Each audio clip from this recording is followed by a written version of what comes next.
Hallo, heute sind wir im Kölner Zoo.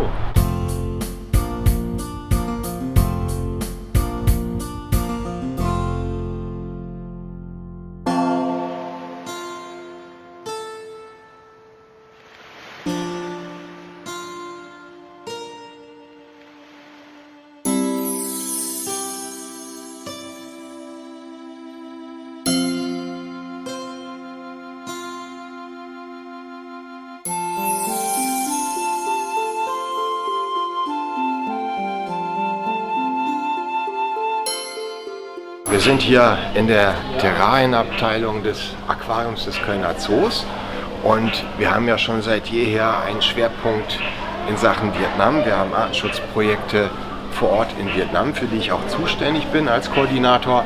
Und dieses und nächstes Jahr ist für uns ein ganz besonderes Jahr, weil da nämlich die Artenschutzkampagne der EASA, der Europäischen Aquarien- und Zoovereinigung, Vietnamazing läuft. Ich sitze dort auch mit im Board, im Organisationsteam, und in den 2 Jahren soll ganz besonders die Artenvielfalt, der Artenschatz, aber auch die Bedrohung dieser Artenvielfalt des Landes Vietnams hervorgehoben werden und Gelder akquiriert werden und auch die Öffentlichkeit eingebunden werden, wie wichtig das ist, diese Diversität zu halten und was man tun kann.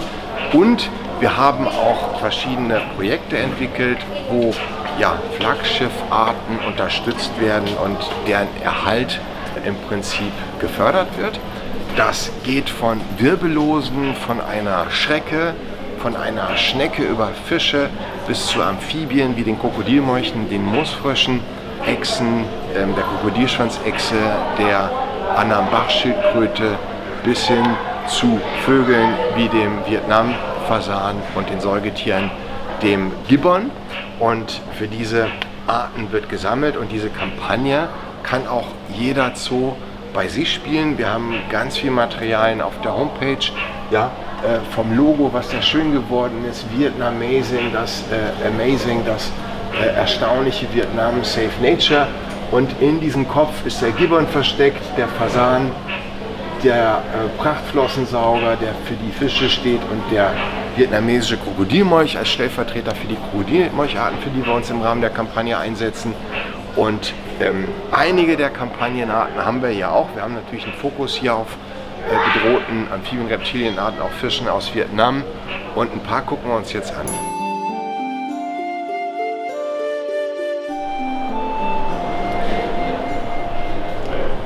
Ja, hier haben wir die chinesischen Streifenschildkröten, die auch in Vietnam vorkommen. Und die Art ist critically endangered, laut roter Liste der IUCN, also vom Aussterben bedroht. Ist aber nicht die einzige bedrohte Art aus Vietnam. Die weitere bedrohte Schildkrötenart aus Vietnam, die auch Flaggschiffart der Vietnamazing-Kampagne ist, ist die Anambach-Schildkröte, Mauremus anamensis.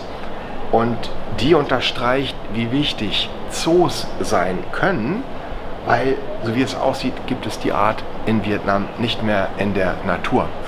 Und deswegen sind die Bestände in Haltung so wichtig, weil wir im Rahmen der Vietnamazing-Kampagne Tiere wieder zurück nach Vietnam in die Lebensräume bringen wollen. Jetzt ist das aber gar nicht so einfach, weil wir müssen erstmal klären, ob die Tiere, die in Haltung sind, reinerbig sind, weil einige gehen auf Beschlagnahmung zurück und keiner weiß, wie die Ursprungstiere gehalten und vielleicht schon vermehrt oder vermischt worden sind. Das müssen wir erklären, die Reinerbigkeit. Und wir haben auch festgestellt mit unseren Forscherkollegen vor Ort, dass es vor Ort 2 genetische Linien im Norden und im Süden gibt. Das heißt, wir müssen auch genau gucken, dass wir nicht die südlichen Tiere im Norden und umgekehrt auswildern. Das heißt, hier ist genetische Forschung vonnöten. Gleichzeitig muss vor Ort in der Natur geguckt werden, wo kamen die denn ehemals überhaupt vor? Dazu nutzen wir eDNA und suchen in Tümpeln, Weihern, Gewässern nach verbliebenen Überresten, Pipi, Kot, Schuppenresten dieser Schildkröte, um über eDNA, Environmental, also Umgebungs-DNA, herauszukriegen, ob die Lokalitäten auch geeignet für eine Rückführung sind. Und was auch entscheidend ist, die müssen auch geschützt sein, weil wir können die ja nicht da aussetzen, wo die vielleicht ein paar Tage später wieder eingesammelt werden. Und das alles, die Genetik, die Forschung vor Ort, die Surveys der Kollegen, die sich die Lokalitäten angucken, welche geeignet sind oder nicht, das alles kostet Geld und dafür sammeln wir Gelder im Rahmen der Kampagne und können so praktisch eine Wiederansiedlung einer vom Aussterben bedrohten Art, die es in Vietnam schon gar nicht mehr in der Natur gibt, möglich machen. Und darauf freue ich mich.